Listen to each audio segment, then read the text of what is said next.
Hello friends, मैं वत्सली अद्भुत learning के यूट्यूब चैनल में आपका हार्दिक स्वागत करती हूँ। तो अभी हमने अपने लास्ट लेक्चर में क्या पढ़ा था? पियाजे और कोलबर्ग की थ्योरी। सॉरी, पियाजे नहीं, कोलबर्ग की थ्योरी और मैस्लो की थ्योरी पढ़ी थी। पियाजे की थ्योरी हम आज पढ़ेंगे, ठीक है? तो कोलबर्ग में हमने पढ़ा था नैतिकता के बारे में और मैस्लो ने हमने आवश्यकता के बारे में पढ़ा था। अब आगे सबसे इंपॉर्टेंट थ्योरी, ये सबसे इंपॉर्टेंट थ्योरी है। इससे एक क्वेश्चन आता ही आता है, कभी क्वेश्चन आ जाए, कभी उसकी थ्योरी से रिलेटेड आ जाए। तो इस थ्योरी को अच्छे से पढ़ना समझना बहुत जरूरी। चलिए हम स्टार्ट करते हैं। सबसे पहला क्वेश्चन इससे जो आएगा, संज्ञानात्मक विकास की थ्योरी किसने दी? जीन पियाजे। जीन पियाजे, मेन पियाजे नाम याद रखना आपको बहुत ही जरूरी है, ठीक है? वैसे जीन पियाजे। तो सबसे पहला चीज संज्ञानात्मक विकास। संज्ञानात्मक मतलब कि हमारा कॉग्निटिव, ठीक है? क्या चीज कहता है, हमारा ज्ञान क्या कहता है, हमारी मानसिक संरचना क्या कहती है, हमारी बुद्धि क्या कहती है, ये सब चीजें इसके अंदर आती है। इसने ही सबसे पहले कहा कि बालकों की बुद्धि किस प्रकार से बढ़ती है, किस प्रकार से सोचते हैं, किस प्रकार से कार्य करते हैं, किस प्रकार से चीजों को समझते हैं, मतलब वो सब अपनी बुद्धि के बल पे करते हैं। इसने यहाँ तक अपने स्वयं के बच्चों को ये चीज देखा, उन पे रिसर्च करी, उन पे ये चीज देखा कि बच्चों की उनकी आयु जैसे जैसे बढ़ रही है तो वो किस प्रकार से क्रिया कर रहे हैं, उनमें क्या क्या परिवर्तन आ रहा है, इसने ये चीज उसमें देखी, ठीक है? तो उसने भी इसी चीज पे जोड़ दिया पियाजे ने कि इंसान अपने ज्ञान के अनुसार सीखता है, ज्ञान के अनुसार सीखता है। जैसा उसका जब ज्ञान होता है वो चीजों को वैसे बढ़ता है। जैसे जैसे उसकी आयु बढ़ती चली जाती है उसका बौद्धिक विकास उसी प्रकार से होने लगता है। इसलिए कहा जाता है, अगर पूछा जाए पियाजे की थ्योरी किस पे डिपेंड है? ज्ञान पे। ज्ञान शब्द आ जाए, बौद्धिक शब्द आ जाए, मानसिक शब्द आ जाए, तो ये सब इसी पे डिपेंड है। इसने एक शब्द यूज किया था, इसने मानसिक संरचना पे जोर दिया, तो वर्ड आए मानसिक संरचना।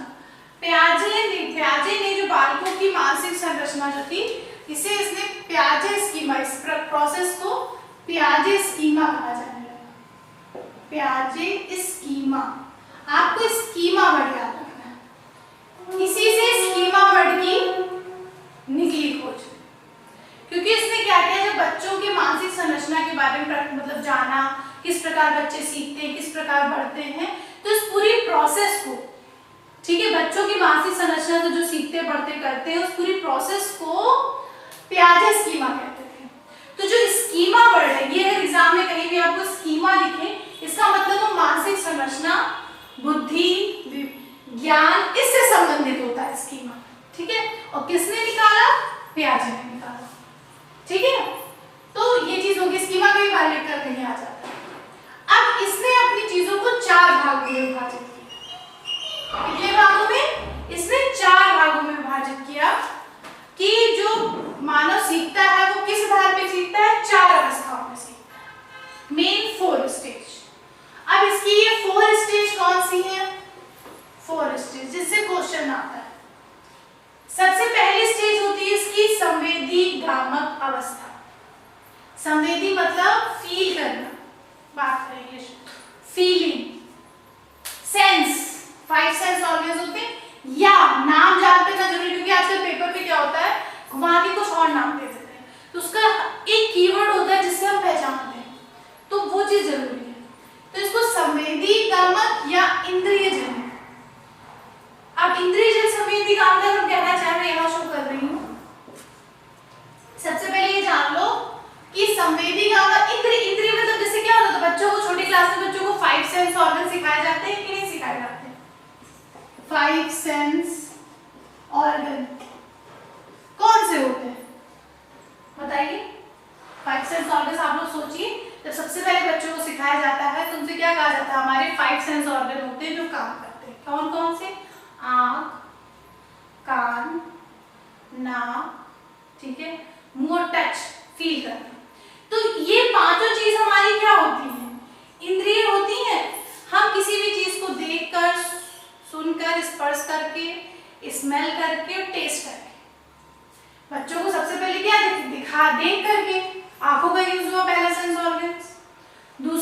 सुनना, कान का यूज हुआ, ठीक है। तीसरा सूंघ करके चीजों को, टेस्ट करके या छू करके, ये 5 चीजें होती हैं। तो ये चीजें बच्चे कब सीखते हैं? पहले बच्चों को खुद ज्ञान तो होता है ना, चीजें दिखा करके, सुन करके, खिला करके, सब चीजों से होता है। तो इंद्रिय जनित मतलब वही चीज जो 5 सेंस ऑर्गन्स होते हैं उनका यूज हो। तो सबसे पहली अवस्था ये होती है कि कितने साल तक होती है? 0 से 2 साल तक। बच्चा जो पैदा होता है और 2 साल का हो जाता है तब तक उसके अंदर कौन सी अवस्था पाई जाती है? संवेदी कामक अवस्था या इंद्रिय जनित अवस्था। इंद्रिय मतलब उसकी खुद की इंद्रियां। इसका मतलब शिशु अपनी, इस केस में शिशु संवेदना, संवेदी कामक अवस्था मतलब संवेदना से, शारीरिक क्रियाओं से काम करता है, ठीक है। मेन वर्ड से ही पढ़िए, थ्योरी की मेन इन कीवर्ड से, संवेदी और इंद्रिय। इंद्रिय 5 इंद्रिय मैंने बताई, तो चीजें आपको पता होती है। 5 इंद्रिय, आंख, नाक, कान, मुंह, टच, 5 सेंस ऑर्गन्स होते हैं, उनकी हेल्प से वो चीजों को समझता है, ठीक है। अब आप इसी ऐसे समझ सकते हैं कि 0 से 2 साल का जो बच्चा है उसकी खुद की समझ तो कुछ होगी नहीं, ठीक है, और ना ही वो शुरुआत में बोलना जानता है। तो औस तो क्या करता है? जो बच्चा पैदा होता है बोलना नहीं जानता है, तो रो करके, हाथ पैर चला करके, चीजों को मांगना, देखकर हंसना, पहले अपनी इन्हीं के द्वारा तो चीजें देता है। फिर जैसे जैसे बढ़ता है धीरे धीरे चलना, फिरना, बोलना सीखता है ना। तो इसलिए उसने देखा कि हमारी जो पहली अवस्था होती है संवेदी कामक और इंद्रिय अवस्था होती है। अगर आप एग्जाम में आए कि कितने साल तक होती है, तो 0 से 2 ईयर, 2 ईयर। और इसके अंदर आपका अगर S5 सेंस ऑर्गन से रिलेटेड कई ऑप्शन हो सकते हैं, हम बाद में क्वेश्चन डिस्कस करेंगे। उसमें आप ये ध्यान रखिएगा इंद्रिय या संवेदी से रिलेटेड कोई चीज है, ठीक है। बच्चों के बिल्कुल प्रारंभिक से कोई चीज है तो उसी में होती है। अब इसमें अगर पूछ लिया बच्चों का सबसे पहला काम क्या होता है इस अवस्था में, ठीक है। सबसे पहली भाषा अगर पूछी जाए क्या होगी? पहली भाषा क्या हो जाती है? रोना ही तो होता है इसमें, क्योंकि बच्चा पैदा होता है तो रोते ही पैदा होता है। कोई चीज भूख लगी तो रोएगा, दर्द हो रहा है पेट में तो रोएगा, खुश तो रोता ही है। सबसे पहली भाषा उसकी रोना नहीं जाती। तो इस केस में बच्चा क्या करता है? अपनी शारीरिक क्रियाएं संवेदना के द्वारा चीजों को समझता है। बोलना, पढ़ना, लिखना, करना, ये सब चीजें, पढ़ना, लिखना, करना सब बाद में आती है। सबसे पहले वो फील करेगा, देखेगा, सुनेगा, समझ, ये सारी चीजें करता है। तो पहली अवस्था में अगर ऐसे से रिलेटेड कोई ऑप्शन है तो वो पहली अवस्था हो जाती है। दूसरी अवस्था हमारी क्या होती है?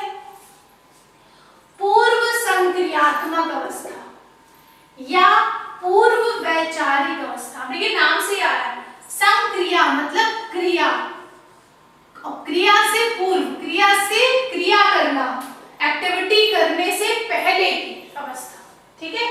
या इसका दूसरा नाम भी जान लीजिए वैचारिक। पूर्व शब्द रहेगा इसमें, याद रखिए। ये कब होता है? 2 से 7 साल। अब ये अवस्था क्या होती है? बच्चा क्रिया करने से पहले की अवस्था ये कहलाती है। नाम से ही हो रहा है पूर्व सक्रियात्मक अवस्था, पूर्व वैचारिक अवस्था मतलब विचार करने से पहले की क्रिया। इस क्रिया में बच्चा क्या हो जाता है? प्रतीकात्मक चीजों पे विचार करता है, मतलब कि रंग कैसा है, गिनना, माता पिता उसको सिखाते हैं चीजें, इसी में तो सिखाते हैं माता पिता बच्चे को सिखाएंगे। शुरुआत अवस्था में क्या करते हैं?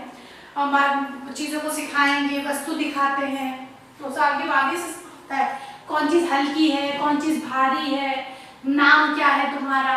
इस तरह की छोटी छोटी सी क्रियाएं इस एज में वो बच्चा करना शुरू करता है। उस अवस्था में वो चिंतन नहीं कर पाता है कि चिंतन क्या करना है, वो जैसा देखता है, सुनता है, उसे वही सच लगता है। इसमें उसका खुद का कोई नहीं होता है, वो जो देखेगा उसी को सच मान लेता है। जैसा सुनेगा, देखेगा, वही क्या मान लेगा? सच मान लेगा। ऐसा कोई स्पेसिफिक वो खुद का चिंतन नहीं कर पाता। अगर कहना चाहे प्रतीकात्मक विचार विकसित होता है, इसका मेन अगर वर्ड बोलना चाहे प्रतीकात्मक विचार उत्पन्न होता है। प्रतीकात्मक मतलब जो चीज उसने देख ली, जो चीज बस उसी को मान लिया कि हाँ ये है, ठीक ठीक है, जैसे कहा नहीं जाता 2-3 साल के बच्चा जब जाता है उसको पहले पढ़ाया जाता है तो सेब का चित्र दिखा देते हैं, चित्र देखते हुए जान जाता है, प्रतीक उसके दिमाग में बैठ गया कि हाँ ये चित्र है तो ये सेब है, तो प्रतीकात्मक हो जाता है। दूसरी चीज वस्तु का स्थायित्व है, ये भी चीज वो समझता है। देखो मैंने पहले ही बताया था क्या होता है इस केस में, बच्चों को दिखाया गया कहा खो गया, बच्चा मान ली मतलब वो, लेकिन इसमें जानता वो चीज छुपा ली है, होगी वो, मतलब वस्तु का स्थायित्व है। तो इस केस में बच्चा क्या करता है, प्रतीक विचार करता है, प्रतीकात्मक चीजों को देखकर वो जानता है हाँ ये है। ठीक है, इस तरह के विचार उसके अंदर आते हैं इसमें। तीसरी अवस्था हमारी मूर्त। मूर्त शब्द, मूर्त या कहना चाहे तो ठोस, ठीक है, मूर्त भी कह सकते हैं इसको, ठोस भी कह सकते हैं, दो चीज। मूर्त सबसे ज्यादा होता है ठोस। मूर्त ठोस का मतलब ही होता है कोई चीज उपस्थित है। इस अवस्था में बच्चा चिंतन करना प्रारंभ करता है, चिंतन करना प्रारंभ करता है, लेकिन किन चीजों का, मूर्तवत चीजों का, जो चीजें हैं, जो चीजें वास्तव में हैं उनका करना प्रारंभ करता है। मूर्त वस्तुओं का, मूर्त कहना चाहे तो प्रत्यक्ष, डायरेक्ट, प्रेजेंट जो चीजें हैं उन वस्तुओं का ये करता है। कोई दो वस्तु दे दी जाए, उनके बीच में डिफरेंस निकालना हो गया, तुलना करना, कंपैरिजन करना। इसी अवस्था में बच्चे डेट, मंथ जानते इसमें भी है, लेकिन इसमें जितना सिखाते हैं उतना जान जाते हैं, लेकिन इसमें खुद चिंतन करते हैं कि हाँ इतने दिन होते हैं तो आज कौन सा दिन होगा, सोचिए इसने बता दिया कि आज ये है तो आज है, ठीक है। और इसमें बच्चों को क्या रहता है, वो सोचते हैं, इस चीज पे विचार करते हैं कि आदि बता लेते हैं कि हाँ ऐसा होता है, ऐसा नहीं होता है, चीजें उनमें आती है, मतलब जो चीजें प्रत्यक्ष रूप से उनके सामने हैं उन पर वो चिंतन करते हैं, चिंतन करना इसमें प्रारंभ करते हैं। तो अब इसका मेन कीवर्ड क्या है, मूर्त शब्द जहाँ है प्रत्यक्ष या ठोस, उनका चिंतन करना प्रारंभ करते हैं, मतलब वो चीजों पे वो सोच विचार कर सकते हैं। अगर उनकी दो वस्तुएं दी जाए तो उनके बीच में वो कंपैरिजन, तुलना, समानता, डिफरेंस, ये चीजें बता सकते हैं, क्योंकि चिंतन करना आ रहा है, ये बता सकते हैं इस लड़की में ये फर्क है, इस लड़के में ये फर्क है, क्योंकि वो चीज सामने दिख रही है, जो चीजें दिख रही है प्रेजेंट में है, उन चीजों पर वो चिंतन कर सकता है। तो इसका मेन क्या वर्ड है जो कि मूर्त और ठोस वस्तुओं का क्या होता है, चिंतन करना इस अवस्था में प्रारंभ करते हैं, जो कि 7 से 11 साल के बीच में होती है, और ये चिंतन मूर्त वस्तुओं का। चौथा इसका जस्ट अपोजिट, ठीक है, इसका नाम क्या होता है, अमूर्त या औपचारिक अवस्था। देखिए औपचारिक लिखा हुआ, मैंने क्या अपोजिट, इसका मतलब ये अनौपचारिक, अगर कहीं अनौपचारिक आ जाए तो भी मूर्त माना जाए, ठीक है। अमूर्त का नाम क्या होता है, अमूर्त या औपचारिक, ये 11 से 15 का हो या अडल्टहुड, अडल्ट तक भी माना जाता है, कहीं कहीं 11 से 15 या अडल्टहुड, 11 से अडल्टहुड में 11 से 15 वर्ष याद रखिएगा। अब इसकी बात करें तो क्या होगा कि इसमें इस अवस्था में बच्चा मूर्त के साथ साथ में अमूर्त चिंतन भी करता है, तार्किक अवस्था शुरू करती, कल्पना, इमेजिनेशन, ये चीज करना इसमें शुरू हो जाता है उसका, कि कोई वस्तु सामने नहीं है, छुपी हुई है, तब भी वो उसकी अवस्था का अध्ययन कर सकता है। तो क्या कहना चाहे अगर इसमें हम, बच्चा मूर्त के साथ साथ अमूर्त चिंतन भी करता है। अमूर्त चिंतन करना मतलब कल्पना करना, कोई वस्तु सामने नहीं है तब भी उसके बारे में चिंतन करना। इसमें क्या होता है, वस्तु सामने होती है, और इसमें क्या होता है, वस्तु सामने नहीं है तब भी उसका कल्पना कर लेना, उसका निरीक्षण कर लेना, ये सारी चीज मतलब कोई समस्या अगर दी गई है, इसमें बच्चा ये कर सकता है, तो उस समस्या के बारे में सोचना। अब समस्या दिख नहीं रही है, बताएंगे, तभी वो सोच रहा है, उसके बारे में चिंतन कर रहा है, तार्किक अध्ययन कर रहा है, तो वो उसके बारे में बता सकता है, कोई चीज सामने नहीं है तब भी। तो एग्जाम में क्या होता है ना कि 4 डायरेक्ट नाम तो आ भी सकते हैं, लेकिन अंदर बारे में आ जाता है कि ऐसे वर्ड लिख के आ गया कि प्याजे की कौन सी अवस्था में बच्चा बालक कल्पना करना शुरू करता है, तो कल्पना किसमें, अमूर्त मतलब वास्तविक में, कल्पना इसमें करना शुरू करता है। चिंतन करना प्रारंभ किसमें करता है, तो मूर्त अवस्था में करता है, ठीक है। प्रतीकात्मक स्थायित्व कब शुरू होता है, पूर्व संक्रियात्मक में, संवेदी इसमें। चलिए एक बार फिर से रिवाइज कर लेते हैं। पियाजे की संज्ञानात्मक थ्योरी में बालकों के बुद्धि विकास को जोड़ दिया गया है, वो मानसिक संरचना से जो कार्य करते हैं उस मानसिक संरचना की प्रक्रिया को पियाजे स्कीमा कहा जाता है। इसके 4 होते हैं, पहली संवेगात्मक अवस्था या इंद्रिय, दूसरी पूर्व संक्रियात्मक अवस्था या पूर्व वैचारिक अवस्था, तीसरी मूर्त या ठोस या अनौपचारिक अवस्था, चौथी अमूर्त या औपचारिक अवस्था। ये 0 से 2, 2 से 7, 7 से 11, 11 से 15। संवेदीगामक अवस्था 5 सेंस ऑर्गन्स के थ्रू वो बच्चा देखकर सुनकर समझना क्या होता है, वो देखता सुनता है, जो पैदा हुए बच्चे से लेकर शुरुआत तक के होते हैं। दूसरा पूर्व संक्रियात्मक क्रिया करने से पहले की अवस्था, मतलब वस्तु है, उसका प्रतीक कुछ है, ऐसा कुछ सोचना। इस मेन अवस्था में बच्चों को जो बता दिया जाए वो सच मान लेता है, अपनी खुद से नहीं सोचता वो है कि नहीं।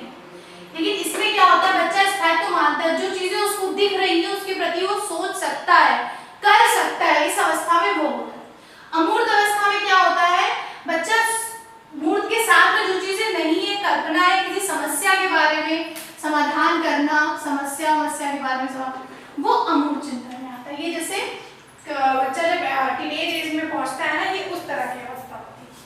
तो ये चीज मेन अवस्था इसमें आती है, ये 4 अवस्था आती है। एग्जाम में कभी कभी एक चीज वर्ड आ जाता है, याद रखिएगा, क्वेश्चन आ सकता है कि मनुष्य अपने सोच व दिमाग से किसकी कल्पना, तो ये किसने कहा है, तो मानसिक संरचना सोच और दिमाग में आती है। ऑप्शन में सोच व दिमाग से कोई कार्य करने की बात आए तो भी उस केस में हम प्याजे ही लगाएंगे, क्योंकि जहां पर भी ज्ञान से संबंधित शब्द आएगा वहां प्याजे ही होंगे।